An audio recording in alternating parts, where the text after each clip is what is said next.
Okay, can I have the syringe, please? Here we go. One. I had a 22-hour surgery to remove 3 vertebrae in my neck. That was a really hard thing to recover from. When I was less mobile, it affected my mental health, it affected my quality of life. I asked the question to myself, have I done enough good memories that my family will cherish if I pass away? And the answer is no. My answer is no, and I said, I gotta live. I have to live. The Vancouver General Hospital and UBC Hospital are really the center in British Columbia where almost everyone comes for complicated tertiary and quaternary level surgery. If you're involved in a major car crash, you're going to be flown here. If you need a liver transplant, it's going to get done over here. The challenge we have now is that our operating rooms aren't universal. We use multiple techniques to save those patients' lives, all requiring high technology, multiple personnel. We need better ORs that are bigger, that are more technology enabled, that allow us to do what we need to do.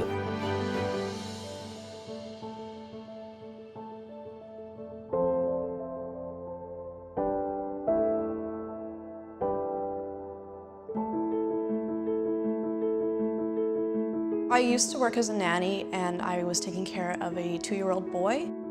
And I had him on my shoulders a lot, and I thought I must have hurt myself doing that because I had really acute neck pain to the point where I couldn't turn my neck at all, and I literally had to roll out of bed.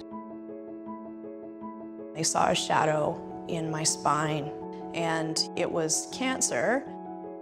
The treatment plan, especially in Michaela's case, is very, very demanding on the patient. I've never experienced anything in my life quite like chemotherapy. It just rattles your entire body. I had a 22-hour surgery to remove 3 vertebrae in my neck and put a piece of my pelvis there instead. That was a really hard thing to recover from. When we take the tumor out, there's nothing supporting her head on her body anymore, so we have to reconstruct her spine to hold her head back on. I had no sense of my own mortality, but when it's right there, it really changes something about your psychology. It just becomes about survival. For the patients and for their families, that's one shot. They only have that one opportunity. If it goes sideways or it doesn't go right, there's no way to retrieve that. It's not a fixable problem. So it has to go right every single time.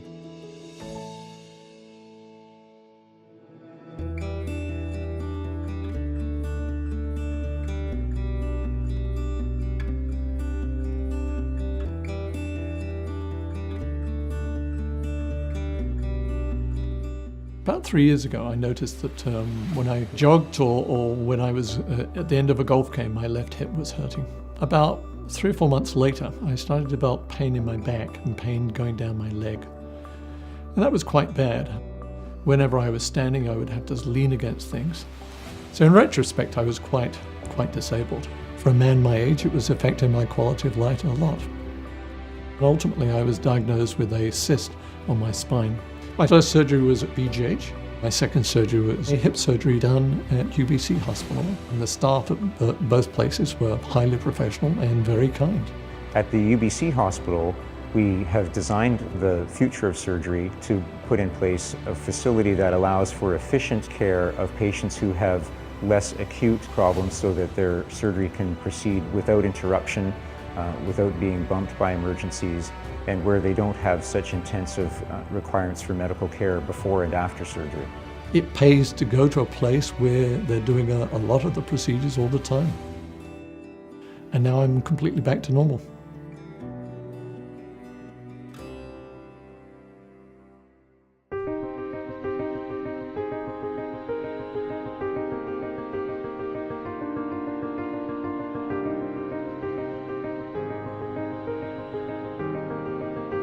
In 2013, I started having dry cough. I'm having a hard time climbing up the stairs, taking out the garbage. I saw a respirologist in March 2015, And she said, this is IPF. He was referred to us with a condition called pulmonary fibrosis. It leads to progressive scarring in the lungs. We do not know what the trigger is. Patient diagnosed with this disease only has 2 to 5 years to live. And I look at my kids and you started thinking about, okay, what's going to happen here? During his wait for a lung transplant, he suddenly deteriorated and essentially came to the hospital in free fall. There was no donor readily available, and we had to make a decision as to whether or not we can keep him alive, even through the night. The doctor came in and they said, there's a possibility that there's a matching donor and you may go surgery tonight.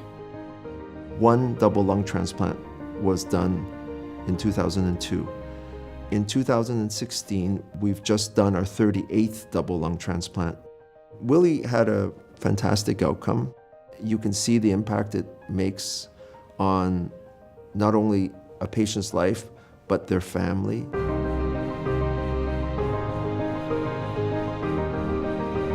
The biggest need for the Future Surgery campaign is to have operating rooms that are optimally designed for today's technology and also an anticipation for what the future is going to be like. This is really the flagship institution for surgery in British Columbia, and so we want to be on the cutting edge and we want to be innovative. The philanthropic giving that would make these ORs a reality is the perfect expression of our community rallying together. When we're thinking about the future of surgery, what we're really talking about is building a facility that allows us to provide the best possible care for our patients.